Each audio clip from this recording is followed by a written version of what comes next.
তথ্য নেই কেন তারা রিজাইন করেছে। তো আপনারা জানেন যে এডিসি যে নির্বাচন এটা লোকাল বডি নির্বাচন, তো সাধারণত অ্যালায়েন্স হলে পরে একটু মতানৈক্য থাকতেই পারে যারা নিচে যারা কার্যকর্তারা থাকে, তার জন্য হয়তো সেখানে কোনো বিষয় হয়েছে, সেগুলো আমরা খবর নেব। কিন্তু আমাদের যিনি মুখ্য প্রবক্তা তিনি বলেছেন যে আমাদের দল সর্বোপরি, আর এটা সর্বভারতীয় ক্ষেত্রে আপনারা জানেন, আপনারা সবাই অনেক অভিজ্ঞতা সম্পন্ন যে ভারতবর্ষে এরকম অনেক জায়গায় হয়েছে যে আমাদের সর্বভারতীয় বড় বড় নেতারা, শঙ্কর সিং ভাগেলা যিনি একসময় অনেক এমএলএ ওদের সঙ্গে ছিল, ওনাকেও কিন্তু দল বহিষ্কার করেছে, সেখানে ভারতীয় জনতা পার্টি ক্ষমতায় এসেছে। তো ক্ষমতা নির্বাচনে হার জিত সেটা আলাদা বিষয়, কিন্তু দল তার যে ডিসিপ্লিনিং সেখান থেকে কোনো অবস্থাতেই এক চুলও সরবে না।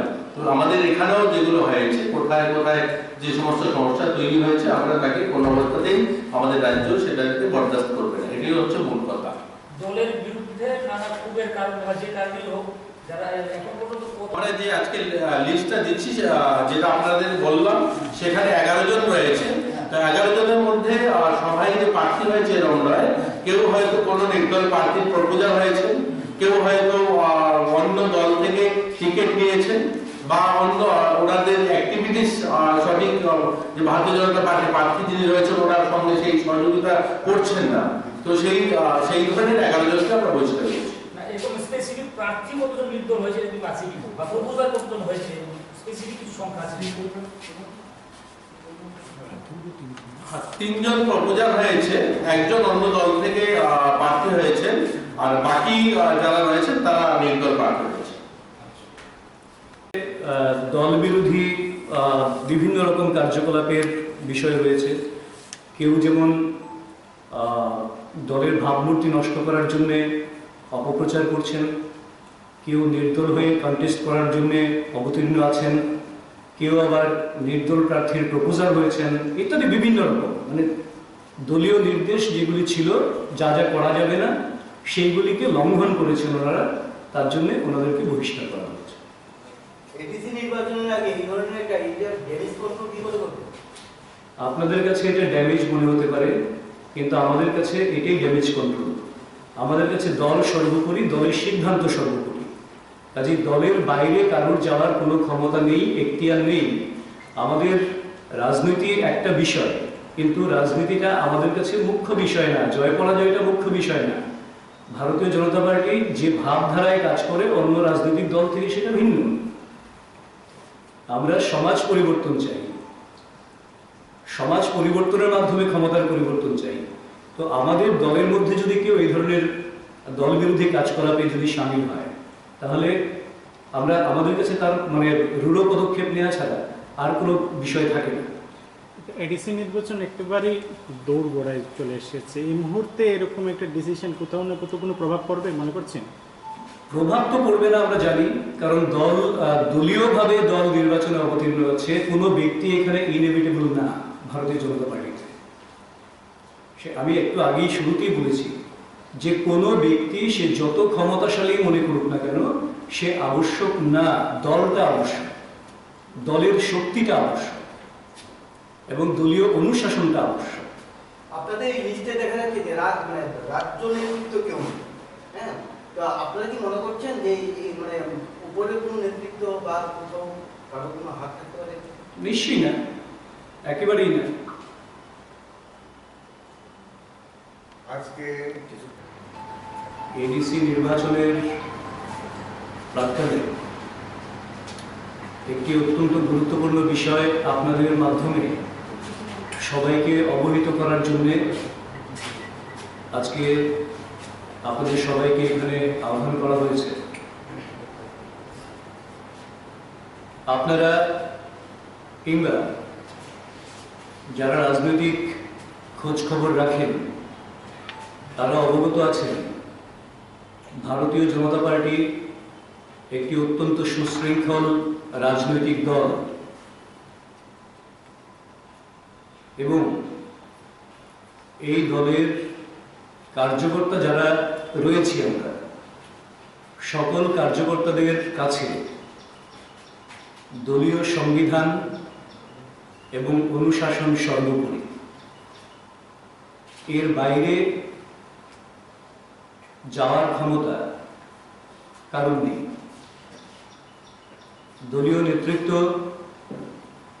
যে দিশা নির্দেশ দেন কিংবা যে সিদ্ধান্ত গ্রহণ করেন সেটাকে পুঙ্খানুপুঙ্খ রূপে পালন করা, সেটাই হচ্ছে কার্যকর্তাদের প্রথম কর্তব্য। ভারতীয় জনতা পার্টিতে যারা কার্যকর্তা রয়েছে, আমরা কার্যকর্তাদের কাছে দল সর্বোপরি, ব্যক্তির কোনো স্থান এখানে নেই। সে ব্যক্তি যত গুরুত্বপূর্ণই হোক না কেন, দলের ঊর্ধ্বে ব্যক্তি কখনোই নয় ভারতীয় জনতা পার্টিতে। কিন্তু বিগত কয়েকদিন এডিসি নির্বাচন ঘোষণার পর থেকে আমরা লক্ষ্য করেছি, ভারতীয় জনতা পার্টি ত্রিপুরা প্রদেশ লক্ষ্য করেছি, কোথাও কোথাও কয়েকজন কার্যকর্তা দলীয় অনুশাসনের বাইরে গিয়ে, দলীয় সিদ্ধান্তের বাইরে গিয়ে দলীয় যে ভাবমূর্তি সেটাকে কলুষিত করার, হেয় প্রতিপন্ন করার মতন কিছু কিছু কাজে লিপ্ত হয়েছেন। তার জন্য ভারতীয় জনতা পার্টি ত্রিপুরা প্রদেশ যেহেতু একটা সুশৃঙ্খল দল, অনুশাসন সর্বোপরি এবং দল সর্বোপরি, ব্যক্তির কোনো স্থান নেই। কাজেই ভারতীয় জনতা পার্টি ত্রিপুরা প্রদেশ সেই সমস্ত ব্যক্তিদের যারা এই ধরনের কাজে লিপ্ত হয়েছেন তাদেরকে 6 বছরের জন্য, আজকের দিন থেকে 6 বছরের জন্য দল থেকে তাদেরকে বহিষ্কার করেছেন। আমি তাদের নাম বলছি। মঙ্গল সিং কলুই, জনজাতি মোর্চার সদস্য অম্পিনগরের। ভূমিকানন্দ রিয়াং, রাইমা। মঙ্গল সিং কলুই অম্পিনগরের জনজাতি মোর্চা সদস্য।